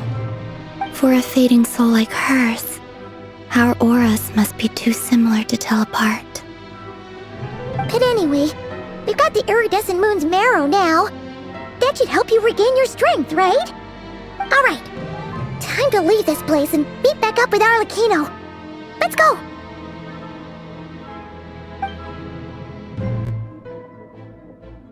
That's odd. This place looks different than when we came in. Waning moon, oh lifeless damsel.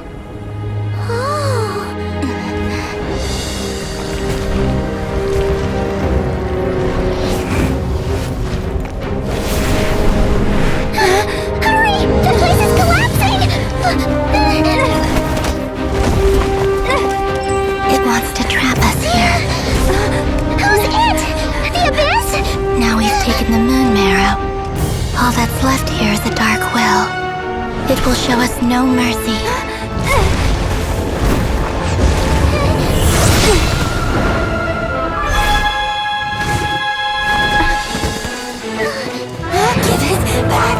The crimson moons!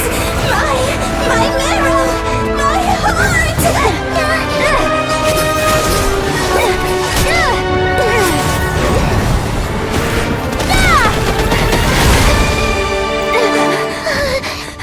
Finally!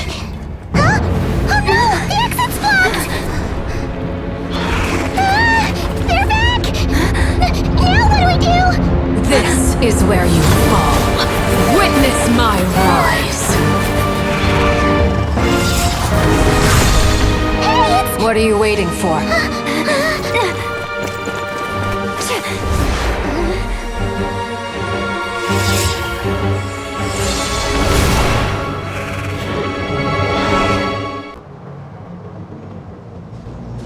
Oh, we made it!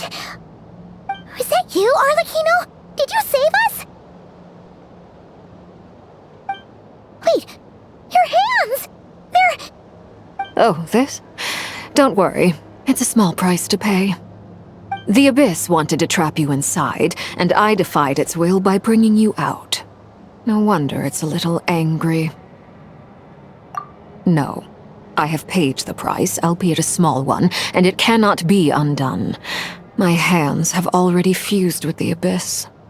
Purification would simply destroy whatever's left of them. But surely... Oh... We're so sorry, Arlecchino. Paimon can't believe you'd make a sacrifice like this for us. As much as I'd like to call it a favor, the truth is I was simply holding up my end of the deal. Well, Columbina. Yes, you did your part. And as promised, I will leave the iridescent moon's marrow in your care. From this day forth, may the two worlds' flames burn ever more brightly. I'll take that as a blessing. Now, Columbina, give me your hand. Accept this moonlight I offer in return.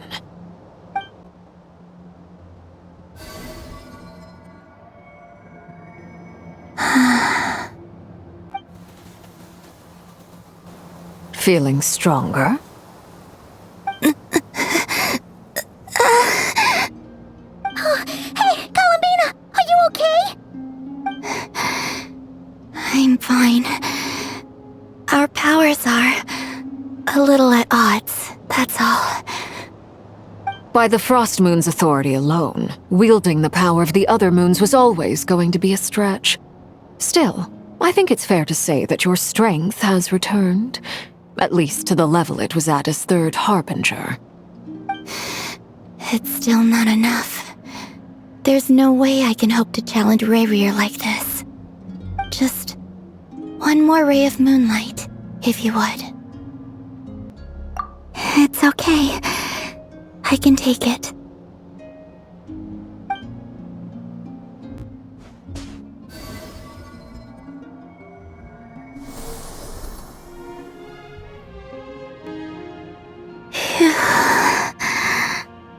How about now? Fighting fit? At the very least, I won't have to stay hidden like before. I want to see him gone from Not Cry. The Ray here of Solnari and his wild hunt must be sent back where they belong. Well, it's good to have something to aim for. You certainly seem more alive now than you did earlier. When I first met you, you didn't strike me as a ray of moonlight. More like a wisp of fog drifting in from who knows where, ready to scatter at the first sign of a breeze. But now, you're full of vitality. Just like the Frost Moon, once the brightest of them all. May you keep shining, Columbina. This is who you are. Thank you. Look after yourself too, Arlecchino. I know you have plans of your own, and that's why you're always seeking to grow stronger. But whatever you're after, don't let the Abyss take a hold of you. I do not wish to see you go down the same path as Rayrier. I appreciate the concern, Columbina. Although perhaps it's time you took a new name. A new name? Kutar, the Moon Maiden, Columbina, they're nothing more than code names. They describe who she is and the roles she's played, but they're not her real name. We often use code names in the House of the Hearth, too. But it's knowing your real name that keeps you grounded. Up till now, you've been living a wandering life, so you've probably never really cared. All I'll say is this.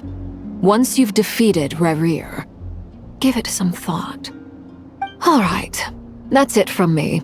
I'll get you back safely first, then go meet up with Sandrone. You're the best! I appreciate the gesture.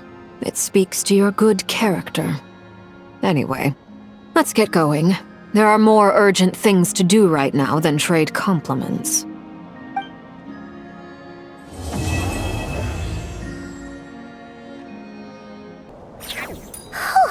It was a close call, but we got the iridescent moon's marrow and restored Columbina's strength, and that's all that matters. In other words, mission accomplished. Paimon wonders how everyone else is doing.